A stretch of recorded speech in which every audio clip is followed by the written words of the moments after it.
অস্ত্রের মুখে জিম্মি করে চাঁদা দাবির প্রতিবাদে সংবাদ সম্মেলন করেছেন আমির হোসেন মোল্লা নামে এক ব্যক্তি ও তার পরিবার। বৃহস্পতিবার বিকালে তার নিজ বাসভবনে এই সংবাদ সম্মেলন অনুষ্ঠিত হয়। সংবাদ সম্মেলনে তিনি বলেন, স্থানীয় কতিপয় সন্ত্রাসী গত কিছুদিন যাবৎ তার কাছে 10 লাখ টাকা চাঁদা দাবি করেন। চাঁদা দিতে অপারগতা প্রকাশ করলে গতকাল বেলা 11:30টার দিকে অভিযুক্ত আয়ুব আলীর নেতৃত্বে শফিকুর রহমান মিরাজ সহ একদল লোক তাকে বাসা থেকে ডেকে নিয়ে মারধর করে অস্ত্রের মুখে জিম্মি করে জোরপূর্বক একটি স্ট্যাম্পে স্বাক্ষর নেয়। পরে প্রায় 3 ঘন্টা আটকে রেখে শারীরিক নির্যাতন করে তাকে ছেড়ে দেওয়া হয়। এছাড়াও একাধিকবার ফোন করে তাকে হত্যার হুমকি দেওয়া হয়। এ ঘটনায় টঙ্গী পূর্ব থানায় লিখিত অভিযোগ করেন ভুক্তভোগী পরিবার। এ সময় তিনি দাবি করেন স্ত্রী, 3 কন্যা সহ পরিবারের নিরাপত্তা নিয়ে তিনি খুব আতঙ্কিত। জীবনের নিরাপত্তা চেয়ে সরকারের কাছে উপযুক্ত বিচার দাবি করেন ভুক্তভোগী আমির হোসেন মোল্লা। এ বিষয়ে অভিযুক্ত আয়ুব আলীর কাছে জানতে চাইলে তিনি সাংবাদিকদের বলেন, আওয়ামী লীগের লোকজন আমার বিরুদ্ধে চক্রান্তে লিপ্ত হয়েছে। যারা এই মিথ্যা ও অপপ্রচার করছে তারাই স্বৈরাচার আওয়ামী লীগ সরকারের পক্ষ নিয়ে বৈষম্য বিরোধী ছাত্রদের উপর হামলা ও হত্যার সাথে জড়িত ছিল। পরে বিবাদী তাহার সহযোগী বিবাদী মিরাজকে নিয়ে আমার বাসার সামনে আসিয়া ডাকাডাকি করে। এ সময় আমি বাসা হইতে বের হইলে বিবাদীরা আমাকে এলোপাথারি মারধর করে চলিয়া যায়। মিরাজকে নিয়ে আমাকে তাহার অফিসে ডেকে নিয়ে যায় এবং আটক করিয়া এলোপাথারি মারধর করে। এক পর্যায়ে বিবাদী আইয়ুব আলী 2 নং বিবাদী শফিকুর রহমানকে, যাহাকে আমি কখনো চিনি না, প্রথম পক্ষ বানিয়ে আমার নিকট টাকা পাবে মর্মে একটি স্ট্যাম্প করে এবং আগ্নেয়াস্ত্র দেখিয়ে গুলি করার ভয় দেখিয়ে জোরপূর্বক আমার কাছ হইতে স্বাক্ষর নেয়।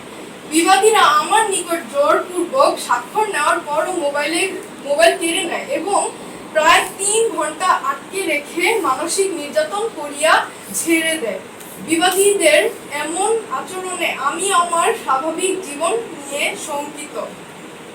উক্ত ঘটনার প্রেক্ষিতে আমি টঙ্গী পূর্ব থানায় একটি অভিযোগ দায়ের করিয়াছি। উল্লিখিত বিষয়টি সাংবাদিক ভাইদের তাদের নিজস্ব পত্রিকা বা টেলিভিশনে প্রচারের অনুরোধ করছি এবং বিবাদীদের বিরুদ্ধে আইনগত ব্যবস্থা নিতে জোর দাবি জানাচ্ছি। কিছুদিন আগে ওই আমার শালা ব্যাপারে আমি তো জানি না, আমি তো যাই আসে আমি সালাম নেই রাগ কিছুদিন আগে আমি তার কত হয়নি। তো গতকালকে না, তারপরে আমি একটু দিয়ে দাও যে আসো না, জানি না আমি একবার ধরছি। আমার বাসায় অফিস আছে, কাম আছে। কেউ ফোন দিচ্ছে আপনাকে? আইয়ুব আলী, জরুরি দরকার আছে, তার জরুরি দরকার। আমি নাস্তা খেতে পরে আসো, পরে আমি ওয়াশরুমে গেছি।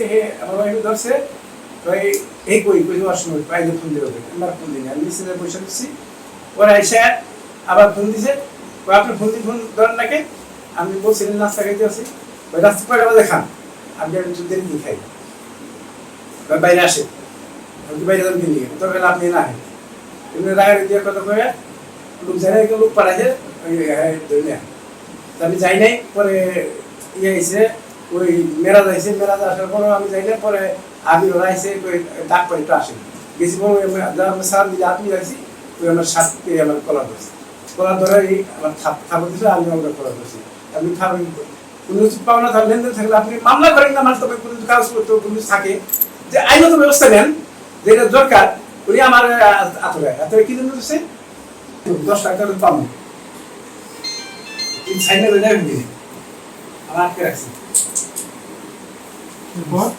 এরপরে আটকে রেখে সবাই করে লোক আনছে, ওই তাইকে আমি একটা চিনি আইনে কয়ে আমি কত সাক্ষী দেয় তুই সাক্ষী দেয় তুই সাইন কর। সাইন করছি, সাইন করার ভয় করে নিয়েছে মোবাইল, কোন শুনলাম শেষ করতে যাবি, আর শেষ করার পরে ভর্তি হইলাম। আপনাকে অস্ত্রের মুখে ভয় দেখাইছে? আমাকে তুই যদি এই সাইন না করো তো অস্ত্র গুলি করো।